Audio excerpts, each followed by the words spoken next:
So thank you, Penny, for that wonderful introduction. Um, I am going to be presenting on activities to enable and engage the people that you support. Yeah. This is our service. We work across Southeast Sydney and other areas of Sydney as well. Our aim is to improve the well-being of people living with dementia and those who support them. We do individual programs to support people living at home, and we do separate and combined groups for people living with dementia and their carers. A lot of the stuff we do with individuals and their families. It's very personalised support because dementia can be very different with everybody.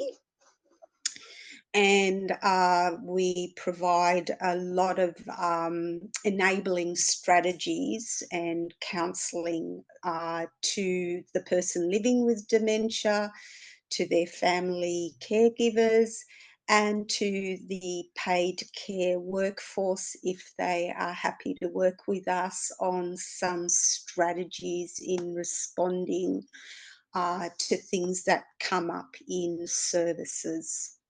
We do community education like this as well. This is our agenda. We'll be looking at just what is meant by enablement and engagement in the context of dementia, why it's significant, and some ideas about some of the activities and programs you might want to think about after this presentation. Over here, you'll see a very learned gentleman with a very perplexed look on his face. And I'd like you to just take a few moments to think about or to jot down what you think enablement in dementia means. So if you could take a few moments just to reflect on that. So, enablement in dementia, when we speak about it, we're speaking about a positive strength-based perspective. We're speaking about what the person can still do. A lot of people think about dementia as a whole lot of things that the person can't do. So caregiving and services and everybody that deals with the person living with dementia starts focusing their attention on what the person can't do, what the person has lost due to their dementia. But nobody focuses on what the person can do. As you might have already known or been told, dementia is a progressive disease, and people can stay in the early to moderate stages of the dementia for quite some time. So when we start focusing on what the person can't do, we then are not allowing that person to stay as engaged and as independent as they should be, as all of us should be, because all of us do want to be able to do our own things independently for as long as we can. When we focus on what the person can do, we look at the person from a completely different perspective. We start seeing them as our husbands or our wives or our mothers and fathers, sisters and brothers. We start seeing them for who they are. rather than what they are unable to do. Maintaining skills is the most important part of enablement. Enablement is about people doing their everyday tasks. They might be, waking up in the morning, making themselves a cup of tea, or walking the dog, or going to their favorite coffee place, to still be able to do those skills. They may not be able to do it as well. Some things like brushing your teeth, remembering to shower, taking the dog for a walk, all this type of thing, or even remembering where they're going all the time. But the idea with enablement is to see, and this is where we come in, we work with people to enable them to do as much of the daily living task as they can. And then we pinpoint the gaps. We look at the task with you, you look at the task with them, you pinpoint the gaps in that task where that person, say, might be forgetting part of the task at the moment. So these are the tasks that they can do. For example, a gentleman living at home, family were concerned, all dropping in different times of the day to heat up his meals.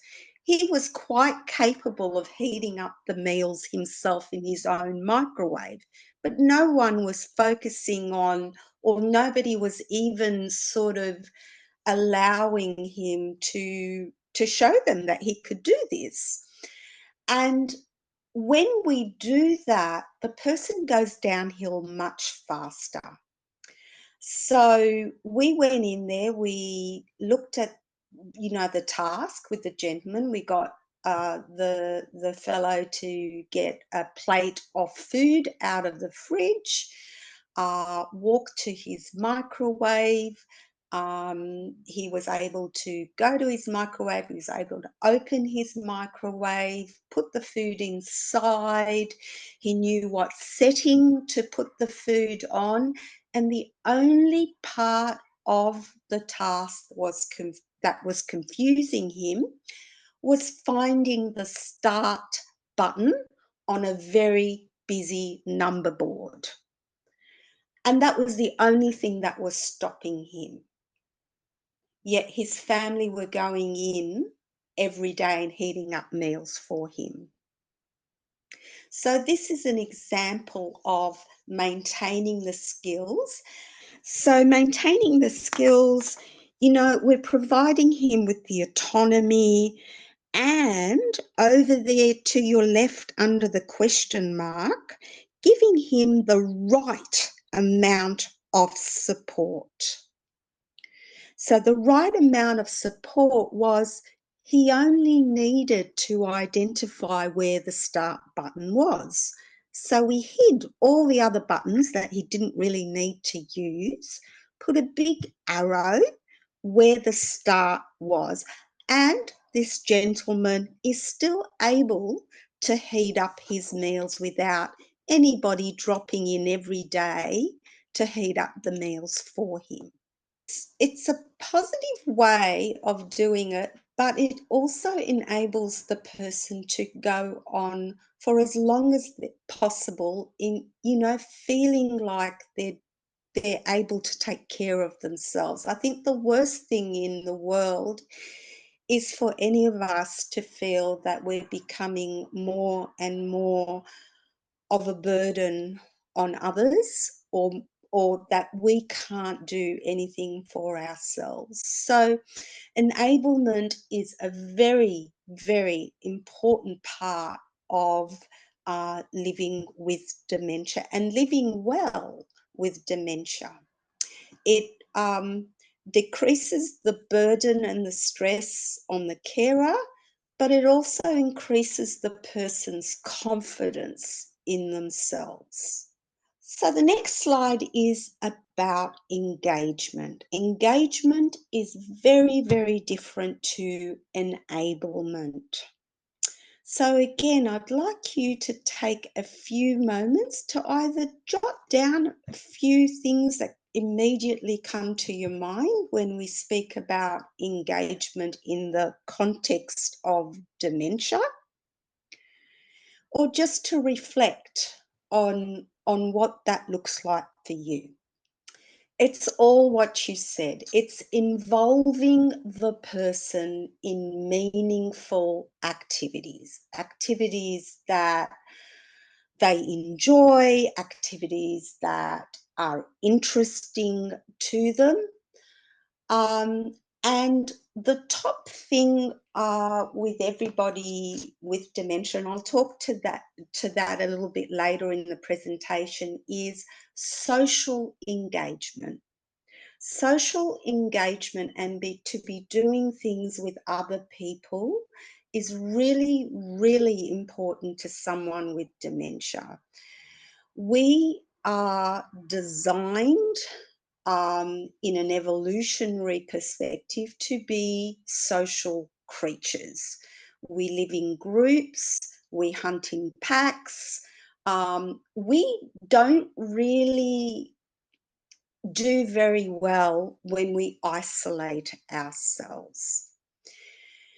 For various reasons, people with dementia and their caregivers sometimes become isolated from other people. They become very lonely, and loneliness has been found by many researchers in the sociology area to be to be a primary killer of people. And loneliness can lead to many physical and mental health problems. People with dementia, part of their symptoms is depression, and part of their symptoms is to withdraw from others. But on top of that, society sometimes isn't the most forgiving or understanding place to be in when you have a disability such as dementia. Mainly because nobody really knows how to communicate, to engage, to include people living with dementia. And one of our very important tasks as a dementia advisory service is to look at dementia-friendly communities. How are you made to feel when you go into a shop to buy something when the service attendant is rude, impatient, when you ask people for directions, if people are looking at you, like a little bit funny, because dementia is not something that you can actually see. It's not a physical disability. So there are still a lot of people out there who have either negative views of dementia, or they just don't understand it. They just don't know how to respond to someone.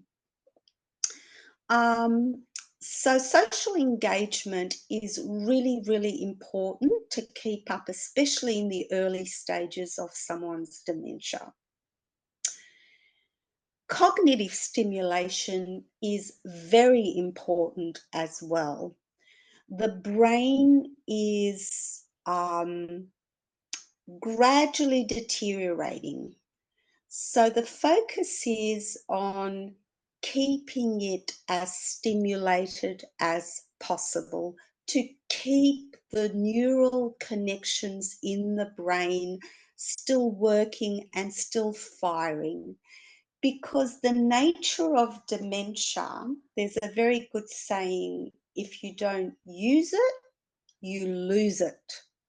So when your brain cells and those connections, those neural connections are beginning to deteriorate, if you don't make an effort to stimulate it, that is to challenge the brain to do something significant, interesting, and a little bit more outside your comfort zone, then those neuronal connections that aren't firing as well stop firing altogether. So that's what physically happens when you're doing cognitive stimulation. Emotional connection is really, really, really important for any one of us.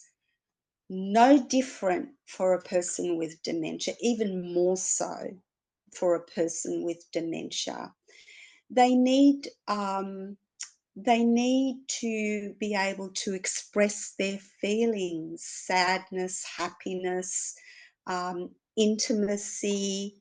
Being around grandchildren, children, family, people that are really significant to them.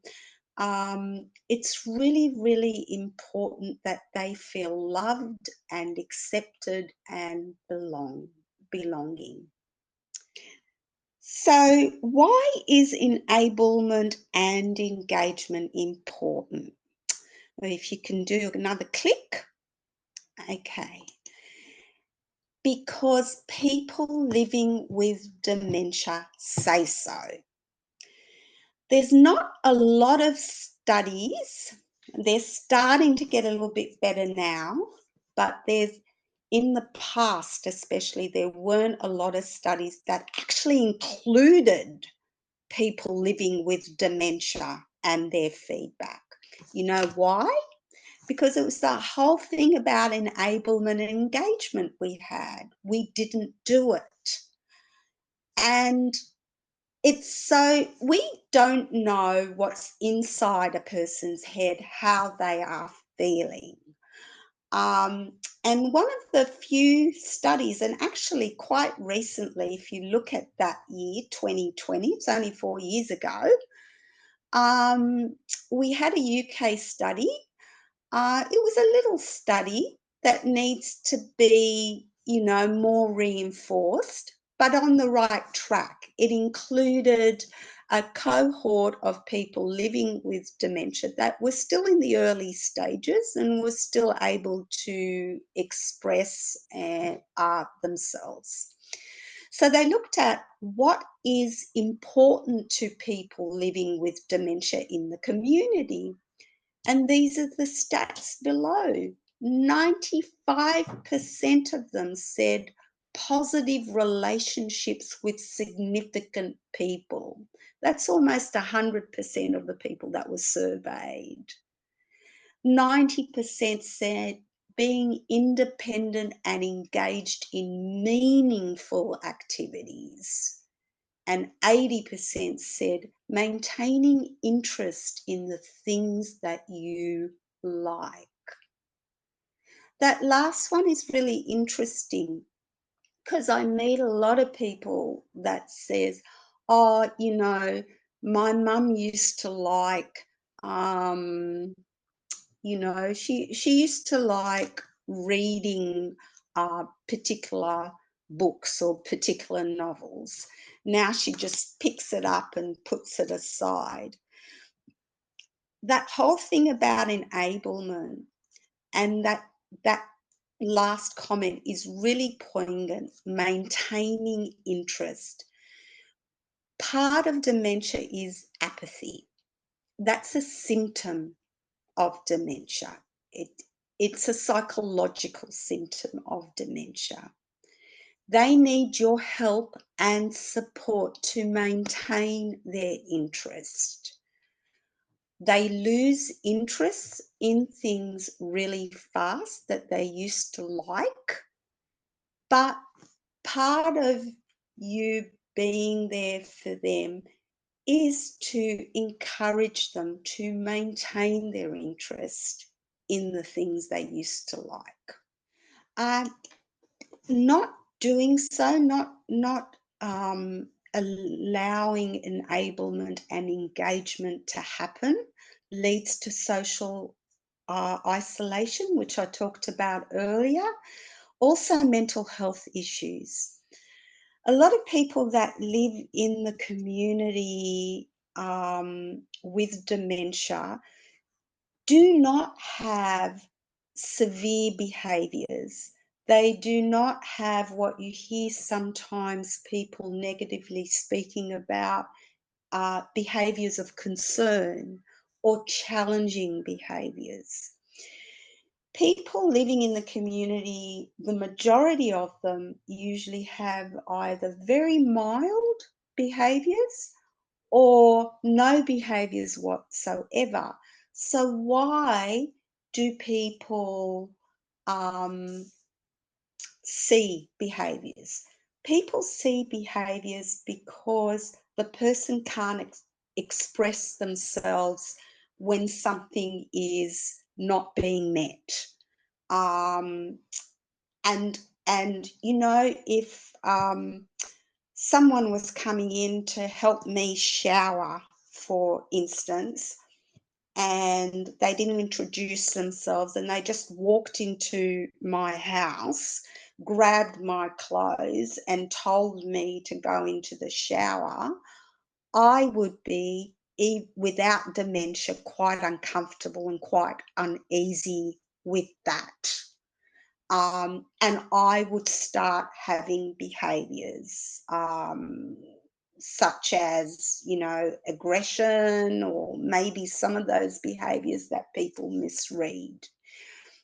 Is everybody following what I'm saying about that? Not enabling the person, not engaging the person, can lead to behaviours because they're trying to express to you that they're not happy. They're trying to express to you that they don't understand what's going on. Or maybe if you're trying to do something with them or you're just taking over stuff and doing it for them, they're trying to say that they're bored, they're uninterested, they're going to sleep.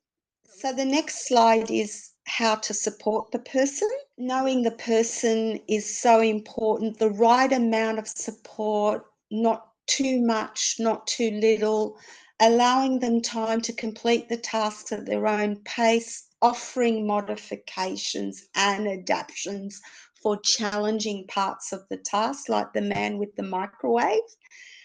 Resisting the urge to take over. This is an urge that we all have. And sometimes we just need to take over if we're under pressure ourselves. So, but resisting the urge as much as possible. Ensuring the task matches the skills of the person. Observing them. What mental state are they in when they're doing the task? Is the task too challenging for them? Is it something that they've ceased to have the confidence to do?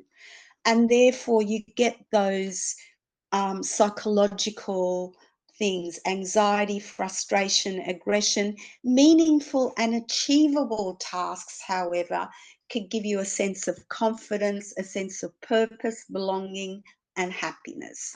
Enablement means that it's in everyday tasks, independent for as long as possible, gentle encouragement, positive reinforcement, perseverance and patience, and ask us for help. This is why we're here, to help you help the person that you're caring for, to make them feel important and confident in their life, because dementia can pretty sap you of your confidence, and so can other people, intentionally or unintentionally. Engagement in social activities, family, friends who understand and support community activities, peer support groups. They're called social wellness centres, and there's many of them around.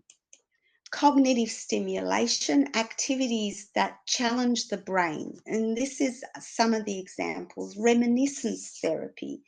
There's a bit of a scrapbook, lots of different kinds of scrapbook. We use A Key to Me in Anglicare, and it looks at the person's key moments in their life. And it's a nice activity to do together as a couple. And it's a nice activity if someone is coming to give you some respite to sit down and do with the person. Where they grew up, where they got married, what kind of job they did, getting all the pictures and the memorabilia that you have around that. That stimulates the brain to go in deeper and to keep those connections going. And of course, the other examples there, art therapy, music therapy, crosswords, Sudoku, puzzles. People that can help you with a lot of this stuff are therapists. And I, sort of sat with the website for many a day, and they're pretty easy to find if you Google them. Art therapists, music therapists, a lot of them work in the disability field. They're funded by NDIS, some of them, and they do this very same thing, which is find cognitive activities that are appropriate. They do an assessment of that person's skill level. Emotional connections, there's opportunities for emotional expression, connection with others, grandchildren, pets, pet therapy, and there's even couple therapy, which I would have liked more time to talk to you about today, but unfortunately with all the problems we had, I didn't have that time. And I hope you got something out of this presentation. I've left my slides with Penny, and if you want a copy of those slides, you're more than welcome to have them. I also left my contact details and how you can get in contact with us. We're happy to help. All you got to do is just give us a call. We're a free service. We are funded by My Aged Care. But we will also work with people that are younger than 65, especially around targeted service, targeted advice. So thank you very much for your time today, everyone. Thank you very much, Maria. I'm sorry you can't see us and we can't see you, but we got it working enough and at the end of the day. So thank you very much for joining us, given that you don't feel 100%. Yeah. Yeah. Thank you.